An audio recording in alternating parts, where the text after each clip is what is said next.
Good morning.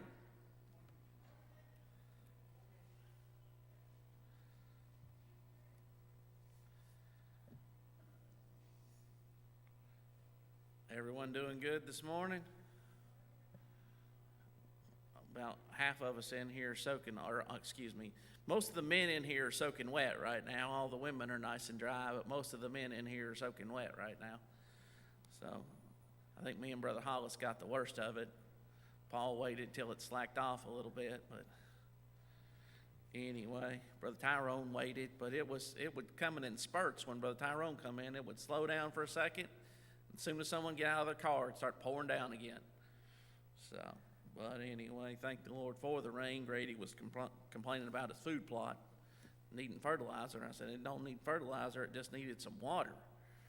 So, but anyway, if you have your Bible, turn to 2 Samuel chapter number 11. We're going to continue on in what we started looking at last week, 2 Samuel chapter number 11. I'm not going to read the chapter like I did last week.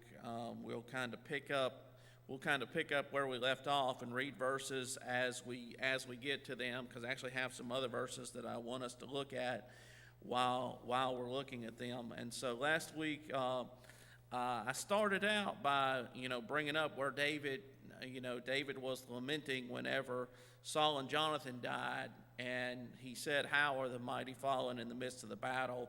And that's my thoughts whenever I read what happened to David right here. That is my thought of how is the mighty fallen. But in verse number 3, it says, "And David sent and inquired after the woman, and one said, Is not this Bathsheba, the daughter of Eliam, the wife of Uriah the Hittite?" And so again, like I said, we talked about last week. We talked about that David was not in the place he was supposed to be at. He was not doing what he was supposed to be doing, and because of that, this situation arose. And so, but I want us to look at before we skip down into the next verse right here. I want us to understand that God gives people an out. God gives you an out, and in 1 Corinthians chapter number 10, like I said, y'all don't have to turn there, I'll turn there. But in 1 Corinthians chapter number 10, the Bible says that God is going to make a way of an escape for us. In chapter 10 and verse number 12, it says, "Wherefore, let him that thinketh he standeth take heed, lest he fall. There hath no temptation taken you, but such as is common to man. But God is faithful, who will not suffer you to be tempted above that ye are able, but will with the temptation also make a way to escape, that ye may be able to bear it." And so, again, we have to be careful. The first verse I read right there is we have to be careful, because sometimes you get to where in your Christian life you're like, "Oh, I'm good. I won't be tempted by this. I won't be tempted by that. I'll never be bothered by that." And then after you end up falling, you're like, "What? How in the world did that even happen to me? How did that even happen to me?" It's because your heart got lifted up with pride, and you started trusting in the flesh and not trusting in God anymore, and you trusted in the flesh, and your heart is deceitful, and it's going to deceive you, and you think you're good, and you're actually not, and you end up falling. And so, but God makes a way and escape.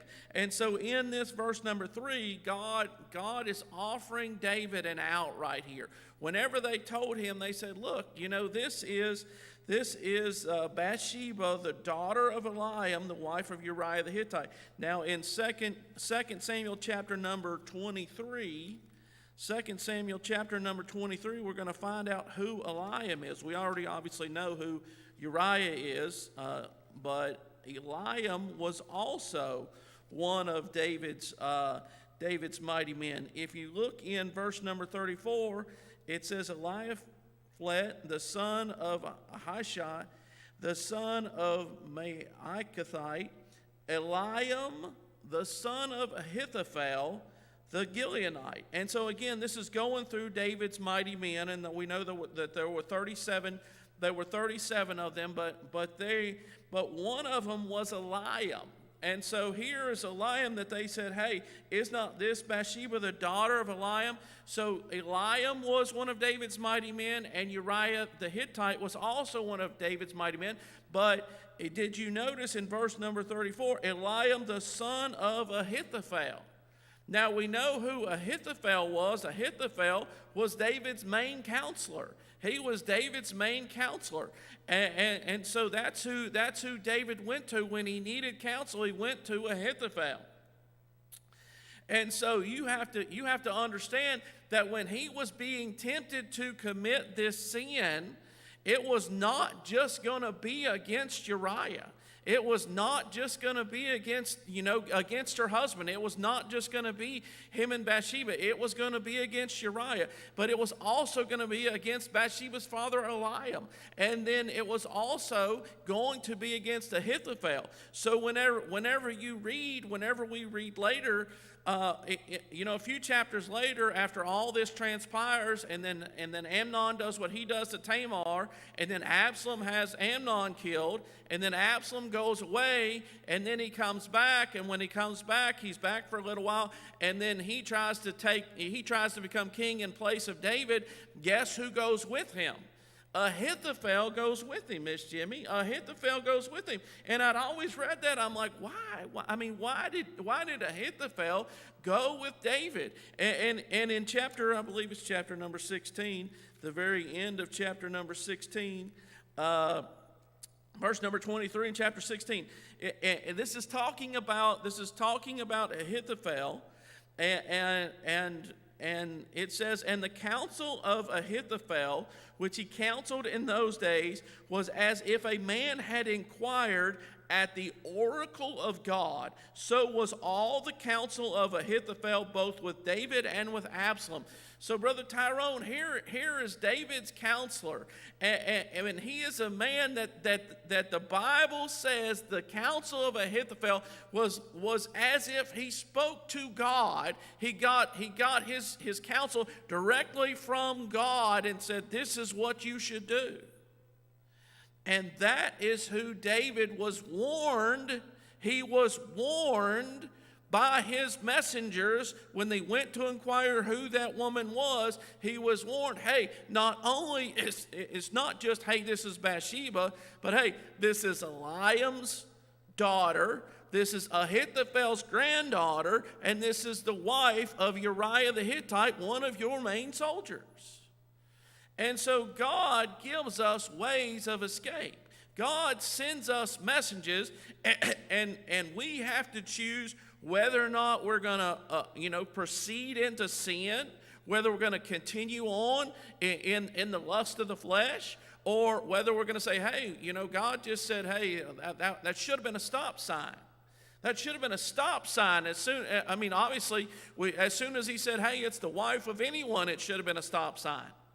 But again, it wasn't just Bathsheba, it wasn't just Uriah, it was all these other people that David had a personal relationship with, that he was going to damage that relationship. And obviously, because of the fact that Ahithophel went with Absalom, what was the problem right there? He carried a grudge.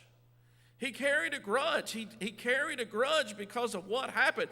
I didn't read it in the previous verse, but in the previous verse there in chapter 16, Ahithophel is the one that told Absalom to take David's 10 concubines that we read last week and said, hey, you take them up on the top of the house in front of all Israel and let all of Israel see you do what you're going to do with them women. That was Ahithophel's counsel. Why? Because he was still upset over what David did to his granddaughter. And God sent David a warning, and he did not heed that warning. And so, again, like I said, God makes ways of escape. It's not always that. But God makes ways of escape, and we choose whether we're going to continue. I think I read it last week, but we'll read it again. In James chapter number 1, and James chapter number 1, that it talks about how how that lust, when it's conceived, bringeth forth sin, and sin, when it's finished, bringeth forth death. And so in James chapter number 1, verse number 13, it says, let no man say when he is tempted, I am tempted of God. For God cannot be tempted with evil, neither tempteth he any man. But every man is tempted when he is drawn away of his own lust and enticed. Then when lust hath conceived, it bringeth forth sin. And sin, when it is finished, bringeth forth death. And so here again, like I said, when David walked out on that roof, he walked out on the top of his house right there, and he looked down and he saw that woman. What happened? Lust conceived. It conceived. But between the time that lust conceived and sin was committed, God sent a warning. God sent a warning. God sent a way of escape to him. And all of us in here, I'm sure, can look at our own lives at certain times where something came up, where lust conceived, and we had a choice. And God sends a way of escape, and we chose either to take that way of escape and escaped from the snare of the devil, or whether we continued on with our lust until it became sin. And so David was warned in verse number 3. But in verse number 4, it says, and David sent messengers. Now, I thought about this, again, like I said, we're not just talking about David. Eventually, we're going to get to Bathsheba, but I'm focusing mainly on David right now. But he sent messengers. Now, imagine this. And really, Paul was, Paul went to war, but most of the rest of us, know somebody. But imagine a knock comes on Kirby's door. And when your husband's at war, and here comes officials from the U.S. government for us, or officials from the king, and they knock on that door, what's the first thing she's going to think? My husband just got killed. Something happened to my husband. Something very drastic, something catastrophic happened to my husband. So David sends these messengers, and here she is. Her husband is at war, and David should have been at war, and he sends those messengers. But look at what happens in the next part. David sent messengers and took her. And took her. And again, like I said, a lot of times you read the Bible, and sometimes you just kind of read over stuff, and you don't really focus in on words, but it says they took her. It's like she didn't come willingly, Brother Tyrone. It's like they sent these messengers and said, hey, David wants to see you. Why? Did something happen to Uriah? No, nothing happened to my husband. My husband's fine, yes, but David wants to see you. Well, I don't want to go. Well, guess what? You're going anyway. It says they took her. They took her out of her house. And again, like I said, it's evening time. Maybe she was starting to get ready for bed. It may have been a little early to get ready for bed, but maybe she's like, look, I'm not ready. Any man that's married to a woman, or any woman in here knows, you just don't knock on someone's door and say, come on, go with me. For us, it's like Adriana's got to get ready. My wife's got to get ready. And then the guys are sitting around twiddling their thumbs while the women are getting ready. And that's probably the way it is in most houses. You just, the women get ready, and the men, my mother-in-law said this morning, and I didn't think it was very nice, but it was kind of funny. She was telling 2 stories at one time, and she said, Bub, every once in a while on a blue moon, your hair looks good. And I didn't think it was very nice, but it was actually pretty funny, because she mixed up 2 stories, and she didn't mean to say every once in a while on a blue moon his hair looked good, but that's how it came out. And so y'all had a good chuckle, but for most of us guys, it's like click, click, click. All right, looks like I'm good. But for women, it's not that way. And so maybe it was just a matter of her saying, hey, I'm not ready. I can't go see the king. I can't go. Imagine if you're going to see the president, if you're going to go see anyone like that, you're going to wear your best. But she's like, hey, you want me to go see the king? I can't go like I'm dressed. And they're like, oh, yeah, you'll be fine. I'm not going to be sarcastic right there, but anyway. So they said, and David sent messengers and took her, and she came unto him, and he lay with her. So again, like I said, I'm not gonna dwell on that. We all understand what happened right there. We all understand what happened. And so, in the next part of the verse fascinates me. For it says, "For she was purified from her uncleanness, and she returned unto her house." And so it always fascinates me when someone is semi-religious. When someone is semi-religious, and one of the best examples of that, is in Matthew chapter number 27, and y'all understand what I'm saying when I read this. So Matthew chapter number 27, they have worked with Judas to trap Jesus, and in Matthew chapter number 27, they've worked with Judas to trap Jesus. And so Judas realizes, man, I've really messed up right here. They've paid me this silver. They've paid me this silver to turn over Jesus to them. And it almost appears when you read the passage like Judas really didn't understand, or maybe somehow he just didn't understand what was going to happen. But in chapter number 27, verse number 1, it says, "When the morning was come, all the chief priests and elders of the people took counsel against Jesus to put him to death. And when they had bound him, and they led him away and delivered him to Pontius Pilate the governor, then Judas, which had betrayed him, when he saw that he was condemned, repented himself, and brought again the 30 pieces of silver to the chief priests and elders, saying, I have sinned, in that I have betrayed the innocent blood. And they said, What is that to us? See thou to that. And he cast down the pieces of silver in the temple, and departed, and went and hanged himself. And the chief priests," this is what I wanted to see, "and the chief priests took the silver pieces and said, It is not lawful to put them into the treasury, because it is the price of blood. And they took counsel and bought with them a potter's field to bury strangers in." And so here they've taken this money and they've betrayed Jesus with this money. And then when Judas throws it back at them, they're like, "Well, boys, I tell you what, we can't put it in the offering. That'd be bad. We can't do that. That'd be terrible. If we put that money in the treasury, that's not lawful." Well, how about a few other things that's not lawful? How about falsely accusing? How about lying's not lawful? How about putting a man to death that was not worthy of death? How about that's not lawful? How about a whole lot of things y'all were doing was not lawful? But they picked out one little thing and said, "I'll tell you what, can't do that." When Jesus healed on the Sabbath day, they were so upset about him doing something on the Sabbath day. And it's like, guys, look, like y'all rather this person walk around lame or not be able to walk because they are lame than for me to heal them on the Sabbath day. Well, that's right, because Sabbath day, you don't heal on the Sabbath day. What's wrong with you? We know you can't really come from God because you would have respected the Sabbath day more. And so again, so they said right there, it says, and it's put in the Bible, "For she was purified from her uncleanness." Brother Croft, it almost looks like that would have been the kicker. If she would have been unclean, David would have been like, "I'm sorry, but, because you're not clean, I can't commit adultery with you." I mean, that's what it says. Because she was purified from her uncleanness, okay, it'll be fine for me to commit adultery with you. And it's funny how some people are semi-religious.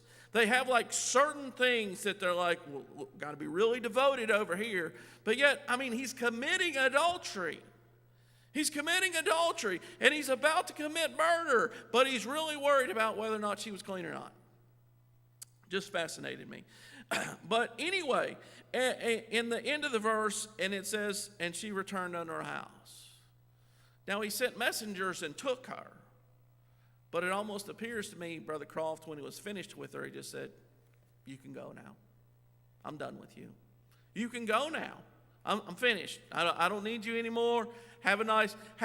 Honestly, by what he tries to do in the next few verses, have a nice life. That's how I read it. Maybe you don't read it that way. But when I read it right there, he sends her back to her house. And then what we're going to read in the next few verses, it's almost like, hey, just have a nice life. Because in verse number 5, it says, "And the woman conceived, and sent and told David, and said, I'm with child." Now again, like I said, we all understand, we're adults in here. So we all understand that is a process. Like, you just don't find out the next day, hey, I'm with child, especially in that day and age. In this day and age that we do have tests where you can find out early, but in that day and age, you just had to wait. You just had to wait until something didn't happen, and then probably the first time it didn't happen, you're like, probably just late, and then it continued on. You're like, okay, guess what? I'm not late. Yeah, I'm with child. And so David sent her home, and it never says that this happened more than once. He sent her home, and he just sent her home like, okay, I'm done with you now. And so then she says, hey, I'm with child. Now here's the problem, and it's something I think I mentioned some last week, but I know I've mentioned before. A lot of times the cover-up is worse than the initial sin.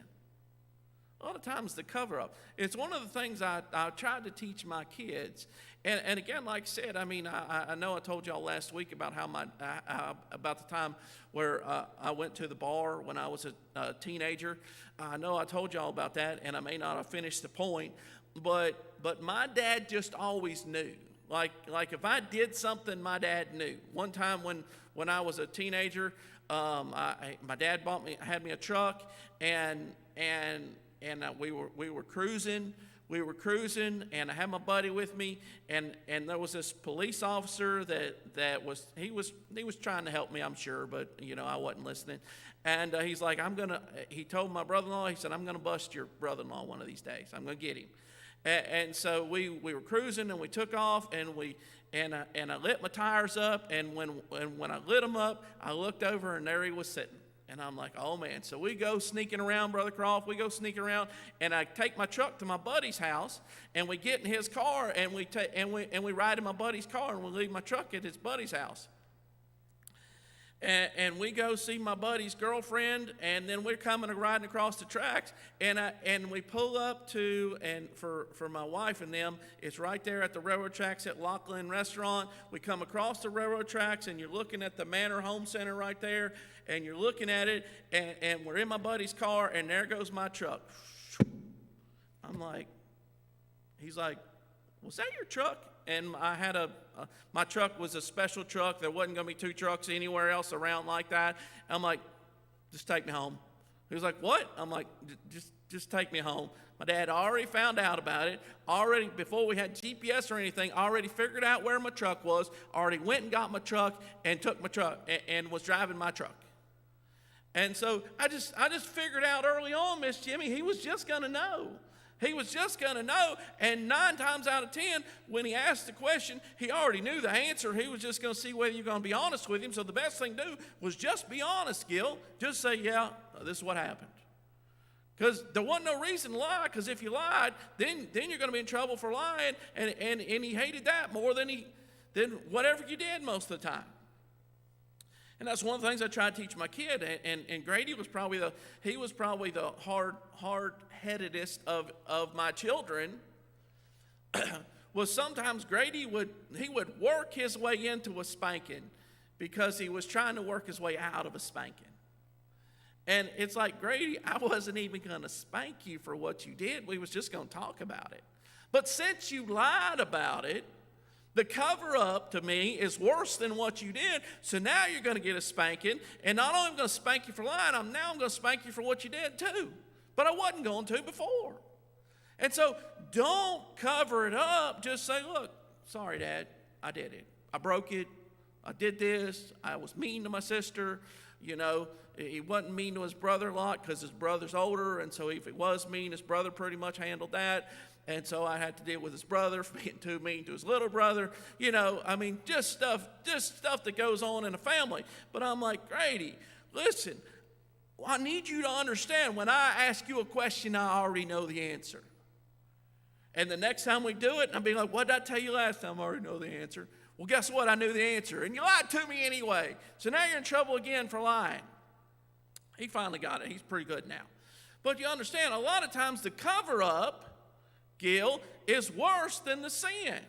And it was bad enough that he committed adultery, Brother Croft, and I guarantee that day when he walked out on the roof of his house, he didn't say, you know what? I mean, again, and we know David, David had bloody hands. He killed a lot of people.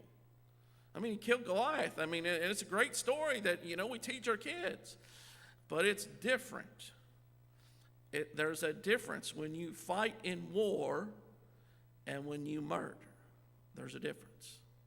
And so here, there's no way you can tell me that David, when he walked out on that roof that day, he said, by the end of the evening, I'm going to commit adultery, and within a few months, I will have murdered a man without cause. But that's what sin does to you. That's what sin, again, you people talk about all the time. You see the billboard, you're riding down the road, and you see the billboard, and they're advertising alcohol or whatever. They don't, I'm glad that they finally started doing the thing with the faces of meth, and they have the picture, like a high school yearbook picture, and then they have someone just a few years later, and they look like they're 30 years older because of what meth has done to them. I'm glad they don't do that, very often, but sometimes you see those things. I'm glad people do that. Or sometimes, like, you drive by a school and there's this wrecked car, and it was someone that was driving a car that was drunk, and they're trying to warn people.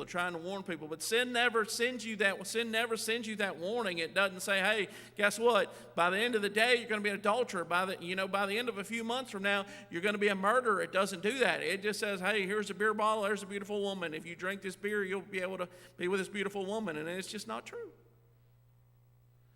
And so here David hears that she is conceived, and he's like, well, I've got this.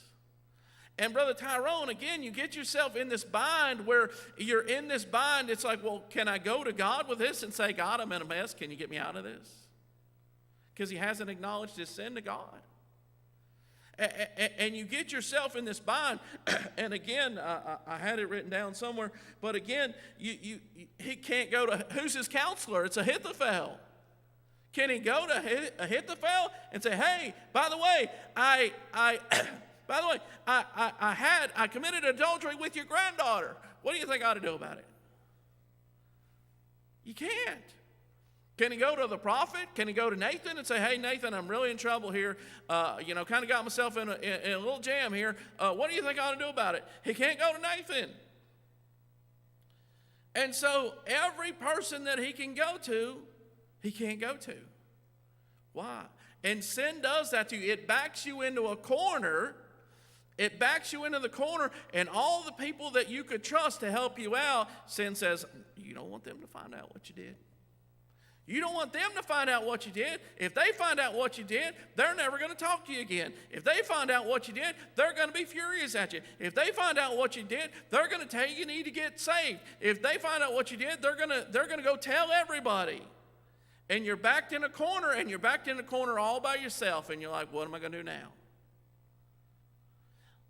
And so David says, well, I mean, I can deal with this. This will be simple. I got it. So in verse number 6, it says, and David sent to Joab, saying, send me Uriah the Hittite, and Joab sent Uriah to David. So again, we have a war going on. We have a battle going on. We have the children of Israel fighting against Ammon, and they're fighting against them. And now David is willing to take one of his mighty men, one of his best soldiers. He's going to take him off the battlefield and bring him home.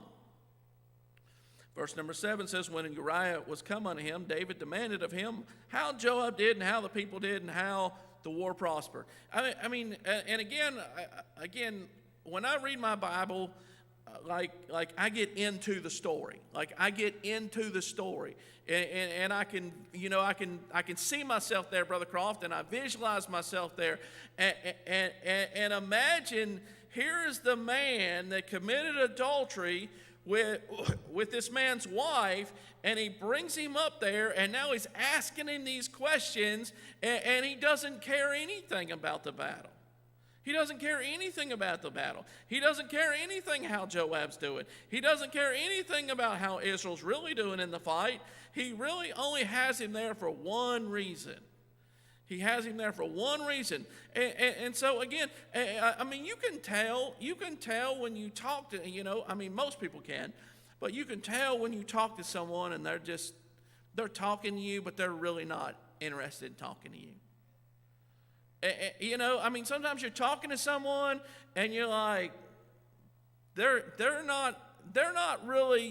really don't care. And we're all guilty of it. I say we're all, I hate to lump everyone in there, but most people are guilty of it. Most people are guilty. When you see someone, you say, hey, Ben, how are you doing?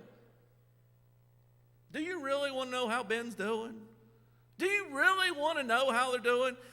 Have you ever had someone, I'm not going to mention any names, but you ever had someone that starts telling you how they're doing and you're like, dude, I really didn't want to know. If you're having problems at home, I'm really sorry for you, but it's just kind of a greeting that we do. It wasn't really a question that I didn't really want an answer. But that's what we do. We're like, hey, how you doing? And you're like, I shouldn't have said how you doing to this person because they're about to tell me how we're doing. We're going to spend 10 minutes with them telling me. My mother-in-law had she had some people in her life where they're going to tell you, and it's the same story. You can almost tell them the story, and it's a sad, sad story. And so you're like, please don't let them start telling me this story. Please don't let me start telling them. And so, but like I said, we do it anyway. We're like, oh, how you doing? And you're like, oh, why did I do that? I didn't want to know. And you can tell. Just start telling them something. Like, oh, man, they're telling me something. I didn't want to know that. And so, again, here is David, and he's having this conversation, and he just doesn't care. There was nothing that Uriah could say, we're about to lose the war. Wouldn't matter. Joab's dead. Wouldn't matter. It's going terrible. We need more soldiers. Didn't matter. There was nothing that Uriah could have said to David at that point because he was there for one reason and one reason only. In verse number 8, and David said to Uriah, go down to thy house and wash thy feet. Now again, we all understand what he wanted him to go down and do. We understand what he wanted him to go down and do. And no doubt, as a man, it would bother me if another man would be more interested in me going to see my wife than I am to go see my wife. That should, wave a few alarm bells, Brother Croft. It should make a few alarm bells start dinging like, what? Why do you care? Why exactly do you care what I do? And so again, like I said, we're in the midst of the cover-up in Proverbs chapter number 6, and obviously this was written later, but in Proverbs chapter number 6, this no doubt was going through David's mind, even though this was not written until later. But in Proverbs chapter number 6, verse number 20, it says, my son, keep thy father's commandment. I'm reading a lot more verses than what I need to, but I wanted to read them. My son, keep thy father's commandment and forsake not the law of thy mother. Bind them continually upon thine heart and tie them about thy neck. When thou goest, it shall lead thee, and when thou sleepest, it shall keep thee, and when thou awakest, it shall talk with thee. For the commandment is a lamp, and the law is light, and reproofs of instruction are the way of life. And I don't think I've taught that here. I think it was one of the last things I taught, maybe before we left El Tabernaculio Baptisto Churcho in Dalton. But anyway, I think it might have been there, or maybe I taught it at church camp. But anyway, reproofs of instruction are the way of life. Guess what? You're going to fall. You're going to mess up. And someone has to be there that checks you in that, whether it's your parents, whether it's your buddy, whether it's God and the Holy Ghost. Someone has to reprove you, but they're reproofs of instruction, and they are the way of life if you listen to them. To keep thee from the evil woman, from the flattery of the tongue of a strange woman, lust not after her beauty in thine heart, neither let her take thee with her eyelids, for by means of a whorish woman a man is brought to a piece of bread, and the adulteress will hunt for the precious life. Here we are, verse number 27. Can a man take fire in his bosom, and his clothes not be burned? Can one go upon hot coals, and his feet not be burned? So he that goeth into his neighbor's wife, whosoever toucheth her, shall not be innocent. Men do not despise a thief if he steal to satisfy his soul when he is hungry, but if he be found, he shall restore sevenfold. He shall give all the substance of his house. But whoso committeth adultery with a woman lacketh understanding. He that doeth it destroyeth his own soul. A wound and dishonor shall he get, and a reproach shall not be wiped away. Verse number 34. For jealousy is the rage of a man.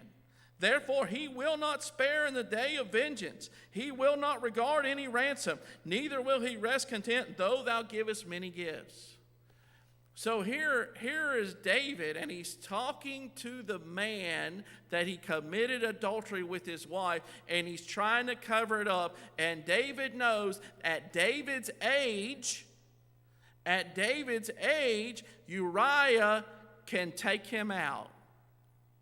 Uriah has the ability to take him out, Brother Croft, and so he's trying to cover it up. He's trying to cover his sin, and he's doing the best he can do to cover up that he's trying to cover up his sin, and knowing all the time that he's dealing with a man that if he knew this is what I did to your wife, the conversation would be a different conversation.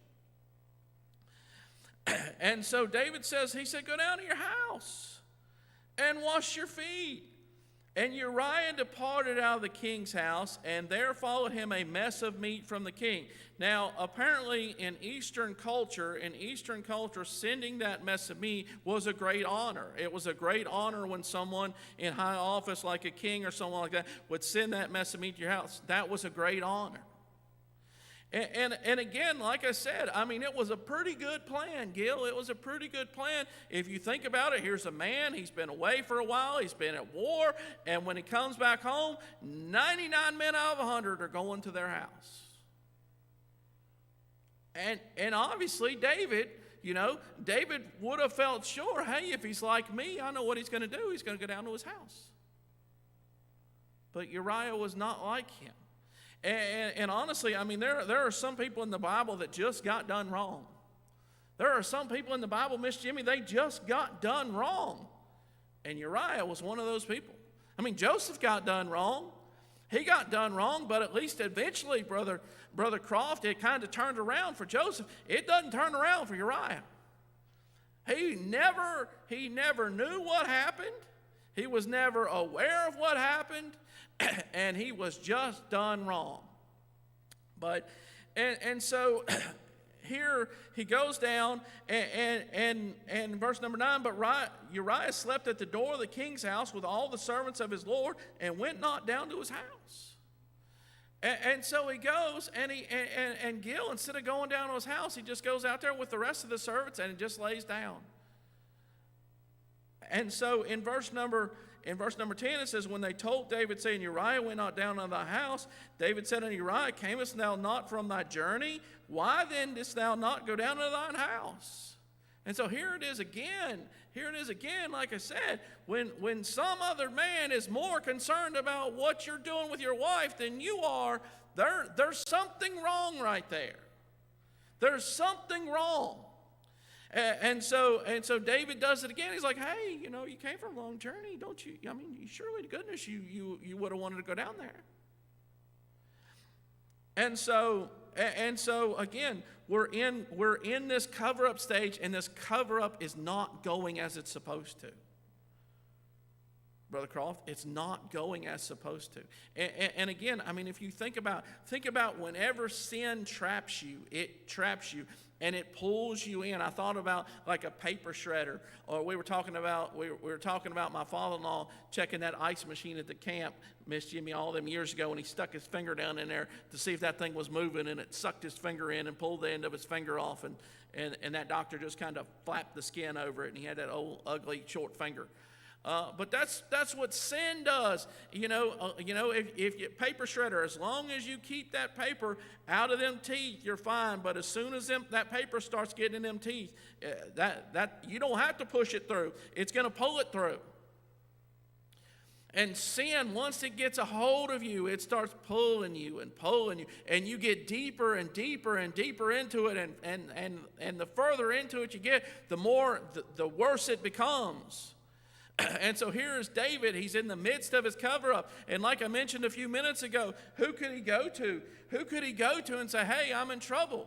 I mean, you just have a few messengers right here. You have Bathsheba that knows, and you have these few messengers that went and took her that they know. But I mean, you think about, I mean, there's a lot riding on this cover-up. There's a lot riding on this cover-up in David's mind, but he has no idea that the cover-up is actually going to be as bad or worse than the original sin. And I thought about it. As I was meditating on these scriptures. I'm like, I wonder what God could have done. Wonder what God could have done if after he committed adultery, Brother Croft, that was when he had his Psalm 51 moment.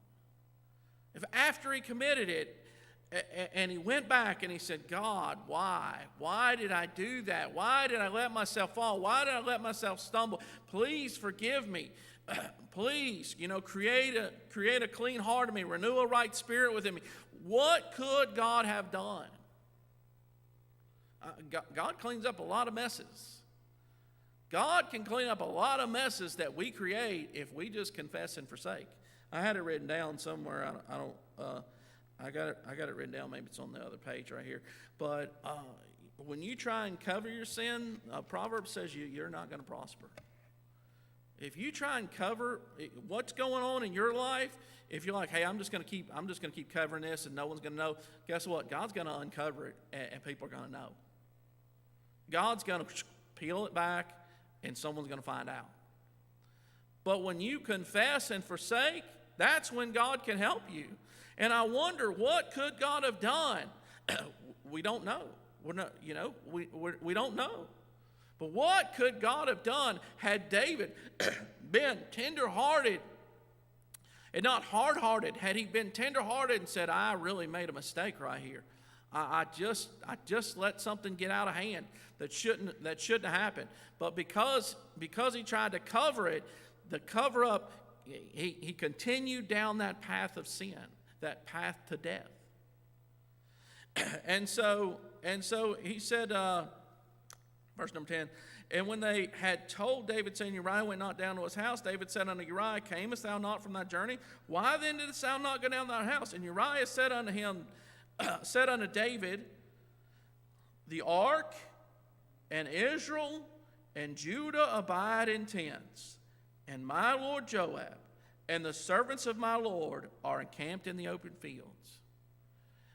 And I'll be honest with you, Miss Pat, I mean, when I read that right there, I mean, you think about, here is David, a man after God's own heart, that committed adultery, Brother Croft, and we mentioned it last week. I think we counted off at a minimum 17 women. A minimum 17. We had 10 concubines, and I counted off all his wives. At any moment, he could have went and seen one of those women. And yet, because lust conceived, and he didn't follow the warning, and he didn't check himself when that warning came, he committed that sin, and because of that, we're in this situation right here.